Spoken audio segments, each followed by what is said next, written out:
Welcome to Score Up Learning. My name is Deepika. Theories of Capital Structure MM Approach. Last videos में हमने cover किया था capital structure क्या होता है, what is capital structure, what is optimum capital structure and the theories of capital structure.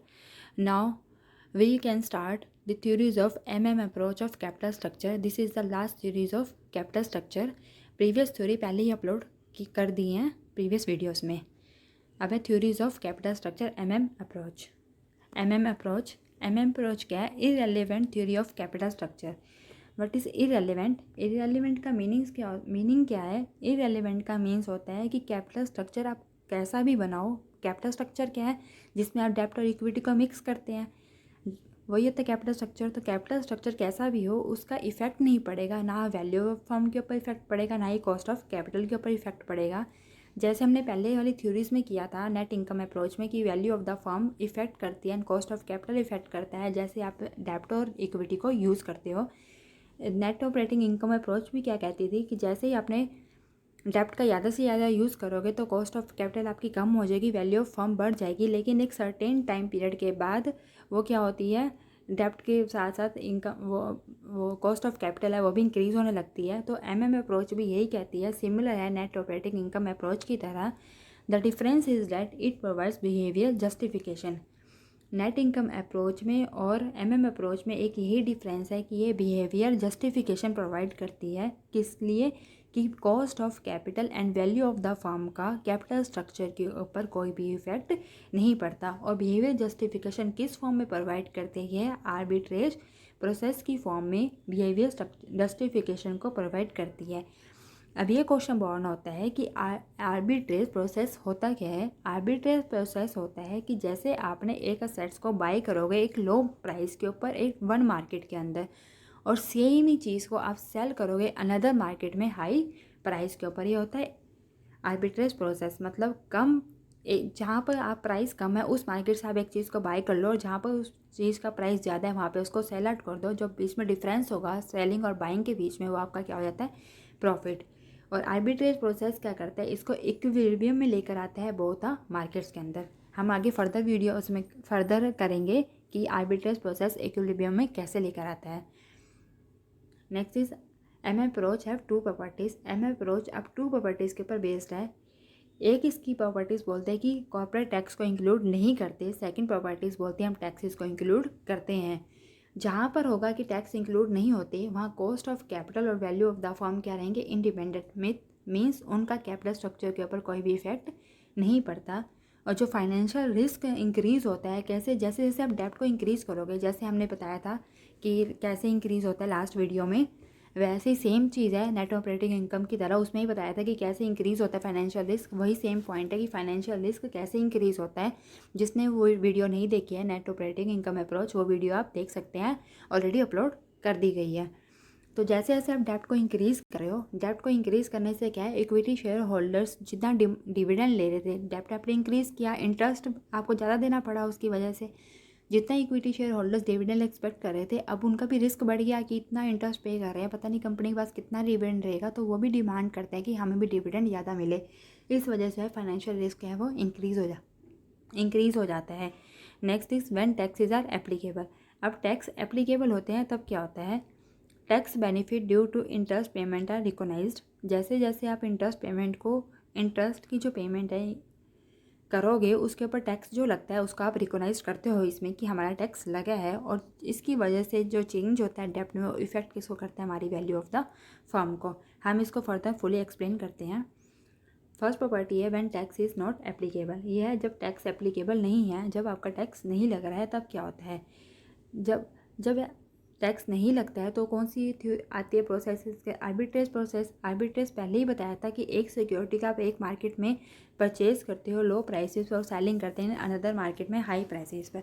अब जब आपने लो प्राइसेस पर एक चीज़ को ख़रीद रहे हो, ठीक है, लो प्राइसेस पर ख़रीद रहे हैं, जब हम ज़्यादा से ज़्यादा एक चीज़ को ख़रीदते हैं तो क्या होता है? हमारी डिमांड बढ़ जाती है. इसका मतलब क्या है? डिमांड बढ़ गई है. अब जैसे ही डिमांड बढ़ेगी, जिस चीज़ की डिमांड बढ़ती जाएगी उसकी सप्लाई भी तो उतनी बढ़नी चाहिए ना. तो लास्ट में क्या होता है? उसकी सप्लाई बढ़ जाती है फिर. और जिस चीज़ की demand decrease the price in the market where is higher due to increase in supply. अब क्या होता है? जहाँ पे आप ज़्यादा प्राइस मिल रहे हैं वहाँ पे आप सेल करे जा रहे हो चीज़ों को, सेलिंग हो रही है, जहाँ पर बहुत ज़्यादा सेलिंग हो रही है वहाँ पर क्या है, उसकी सप्लाई क्या है, कम हो जाती है। ठीक है, मार्केट में क्या है, लो प्राइस था तो वहाँ पे लोगों ने ख़रीदनी शुरू कर दी। जैसे जैसे आपने ख़रीदनी शुरू करी तो क्या होगी, डिमांड बढ़ गई। अब डिमांड बढ़ गई, उसको सप्लाई की इक्वलाइज लाने के लिए क्या हुआ, हमारी जो प्राइस है वो हमने इंक्रीज़ कर दी। ठीक है, और जहाँ पर आप गुड्स को सेल कर रहे हो, जहाँ पर हम गुड्स को क्या कर रहे हैं, हम सेलिंग कर रहे हैं, सेलिंग करने की वजह से उसकी क्या है, डिमांड तो कम हो रही है लेकिन सप्लाई बढ़ती जा रही है, क्योंकि आप गुड्स को सेल करते जा रहे हो। तो उस केस में क्या होगा, आपकी प्राइस जो है कम हो जाएगी। जब ये चीज़ चलती रहेगी कि प्राइस बढ़ रहा है और कम हो रहा है, और एक टाइम आएगा जब ये दोनों क्या आ जाएंगे, इक्विलिब्रियम में आ जाएंगे प्राइस, मतलब कि दोनों मार्केट के अंदर प्राइस जो है सेम हो जाएगा। उसको बोलते हैं आर्बिट्रेज प्रोसेस, की एक ऐसी सिचुएशन लेकर आते हैं जहाँ पर जो है प्राइस दोनों चीज़ों के, दोनों मार्केट्स के अंदर सेम हो जाते हैं। एंड थर्ड पॉइंट क्या है, total value of homogeneous firm which differ in terms of capital structure. Homogeneous firm क्या है, एक जैसी टू फर्म्स हैं, ठीक है, उनके कैपिटल स्ट्रक्चर को डिफरेंट है, बट आर्बिट्रेज की वजह से जो उनकी टोटल वैल्यू होती है वो क्या होती है, वो सेम रहती है। ठीक है, will be same due to the arbitrage. By selling the share of the overvalued firm.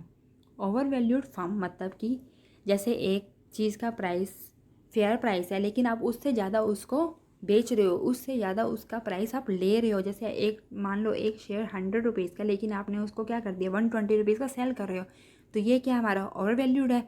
और ठीक है, और बाइंग करते हैं हम अंडर वैल्यू फॉर्म्स को। अंडर वैल्यू फॉर्म क्या होती है, जैसे एक प्राइस जो है, एक शेयर का प्राइस 100 रुपीज़ है लेकिन वो मार्केट में 80 रुपीज़ के ऊपर सेल आउट हो रहा है, तो ये क्या है, अंडर वैल्यूड, कि जितने प्राइस पर सेल होना चाहिए लेकिन उससे भी कम प्राइस पर सेल होता है, उसे बोलते हैं अंडर वैल्यू। जितनी उसकी एक्चुअल वैल्यू है उससे ज़्यादा प्राइस पर जब वो सेल होता है तो उसको बोलते हैं हम ओवर वैल्यूड फॉर्म। जब ये हम सेलिंग और बाइंग और सेलिंग करते रहते हैं तो एक सिचुएशन ऐसी आती है जब हम क्या करते हैं, इनका प्राइस क्या होता है, इक्विलिब्रियम में आ जाता है। ठीक है, इसकी वजह से क्या होता है, वो जो इन्वेस्टर है उसे कोई रिस्क नहीं करना पड़ेगा, जो उसका लॉस होता है वो दूसरी मार्केट के रिटर्न से उसका जो लॉस पूरा हो जाता है। ठीक है, जैसे इसमें लिखा हुआ है, bye selling the share of over valued firm and buying the share of under valued firm the investor can earn the same return. Main point है कि सेम रिटर्न, इन्वेस्टर जो है वो सेम रिटर्न ले लेता है at lower investment due without bearing additional risk. कोई risk नहीं उठाता, जहाँ पर उसे लगता है लॉस हो रहा है वहाँ से लॉस बेयर करता है, जहाँ उसे लगता है प्रॉफिट हो रहा है वहाँ से प्रॉफिट लेता है, उस लॉस को उस प्रॉफिट के अंदर क्या करता है, एडजस्ट कर देता है, जिसका उसका रिटर्न के ऊपर कोई भी इफेक्ट नहीं पड़ता। जब रिटर्न के ऊपर कोई इफेक्ट नहीं पड़ता तो उसकी वैल्यू जो फॉर्म की वो इक्वल रहती है। ठीक है, ये है जब टैक्सेस एप्लीकेबल नहीं है एमएम अप्रोच में। Next is when taxes are applicable. अब क्या टैक्सेस एप्लीकेबल है कि मतलब टैक्सेस को आपने लगाना है। अब टैक्सेस किस पे लगते हैं, इक्विटी पे तो कोई टैक्स नहीं लगता, डेप्ट भी लगता है, जितना आपने इंटरेस्ट पे करोगे उसके ऊपर आपको टैक्स बेनिफिट भी मिलता है। तो क्या है first point, when tax is applicable cost of capital decreases. इससे क्या कॉस्ट ऑफ कैपिटल डिक्रीज होती है और value of the firm increase हो जाती है बिकॉज ए फर्म यूजेस मोर डेप्ट। जैसे जैसे आप डेप्ट का यूज़ करते हो कॉस्ट ऑफ कैपिटल क्या हमारी डिक्रीज होती है, value of the firm increase होती है। ये पहले भी हमने थ्योरीज में किया है, सेम पॉइंट है। सेकंड क्या है, this theory recognize the tax benefit accrued by interest payments. अब टैक्स बेनिफिट जो मिलता है इसकी वजह से क्या है, हमारी जो कॉस्ट ऑफ डेप्ट है वो और भी कम हो जाती है, क्योंकि हमें टैक्स बेनिफिट मिल रहा है। इस केस में हमें डेप्ट और भी सस्ता मिलता है एज़ कम्पेयर टू इक्विटी। इसलिए जो फर्म लीवरेज का यूज़ करते हैं, लीवरेज फर्म जो है ज़्यादा ग्रो करती है, उन्हें कॉस्ट ऑफ कैपिटल कम रहता है और वैल्यू ऑफ द फर्म उनकी बढ़ जाती है। अभी कैसे बढ़ती है, मान लो आपने जो है पे किया रेट ऑफ इंटरेस्ट, आपने जो पे किया वो 10% रेट ऑफ इंटरेस्ट पे कर रहे हो आप, ठीक है, ओके। आपको उसके ऊपर टैक्स बेनिफिट मिल रहा है, टैक्स बेनिफिट की कितना मिल गया 30%, ठीक है। उसको 1 में से माइनस कर देते हैं तो हमारे पास कितना आएगा 0.30 माइनस कर दो कितना आएगा 0.7%। इसका मतलब कि ये आएगा 7%। 7% को इसका माइनस कर दिया तो हमें कितना हो गया 3% हमें मिल रहा है। इसका मतलब क्या है, हमें 3% का इसके ऊपर और बेनिफिट मिल रहा है। जो हमने सपोज करो हमने डिविडेंड, हमने जो डेप्ट ये पे किया, मान लो 1000 का हमने इंटरेस्ट पे किया, हमें उसके ऊपर टैक्स बेनिफिट मिल गया। सपोज करो ये 10% का हमें टैक्स बेनिफिट मिल गया, 30% का मिल गया, चलो 30% का मिला तो हमें 30 रुपीज़ यहाँ से भी तो कम पे करने पड़ रहे हैं ना। 30% का मिल रहा है, इसका 30% निकाल दो तो कितना आया 300 रुपीज़ आ गया। इसका मतलब क्या है, 300 रुपीज़ का हमें ये भी बेनिफिट हो गया। तो हमारा अब टैक्स कितना जा रहा है, 700। तो हमें ये भी बेनिफिट मिल रहा है। टैक्स हमारा 300 था, उसके ऊपर हमें वो टैक्स हमें वापस मिल गया, तो हमारा 700 इंटरेस्ट गया। इसका मतलब क्या, हमारा कॉस्ट ऑफ कैपिटल और भी कम हो गया। तो वैल्यू ऑफ द फॉर्म की हमारी बढ़ गई। इसका मतलब क्या है, वैल्यू जो है वो लीवरेज फॉर्म की वो इक्वल होती है value of unleverage form plus tax saving और डेप्ट। कि कितना वैल्यू है अनलीवरेज फॉर्म की। मान लो लीवरेज फॉर्म की वैल्यू कितनी है, 11 लाख। ठीक है, ये हमारी वैल्यू थी। लीवरेज फॉर्म की कितनी वैल्यू है, 10 लाख। ठीक है, और हमारे टैक्स सेविंग पूरे उसमें है 1 लाख। ठीक है, तो हमारी टोटल वैल्यू कितनी आ गई, 11 लाख। जो हमारी वैल्यू है लीवरेज फॉर्म की वो इक्वल होती है value of unleverage form. अनलीवरेज form क्या होता है, जिस पे आप इक्विटी का ही यूज़ करते हो और डेप्ट का कोई यूज़ नहीं करते। प्लस जो आपने टैक्स सेविंग आपने ऊपर डेप्ट पे टैक्स सेविंग कर ली, वो भी आपकी इसको इक्वल आ जाए, इसमें इक्वल आ जाएगी। तो वैल्यू जो है डेप्ट, जो फर्म डेप्ट का यूज़ कर रही है, डेप्ट और इक्विटी दोनों का यूज़ कर रही है, उसकी वैल्यू ज़्यादा होती है as compare to unleverage firm. Tax saving की वजह से ही हम डेप्ट का ज़्यादा से ज़्यादा यूज़ करते हैं। ठीक है, वही। Okay okay guys, thank you. Like share and subscribe.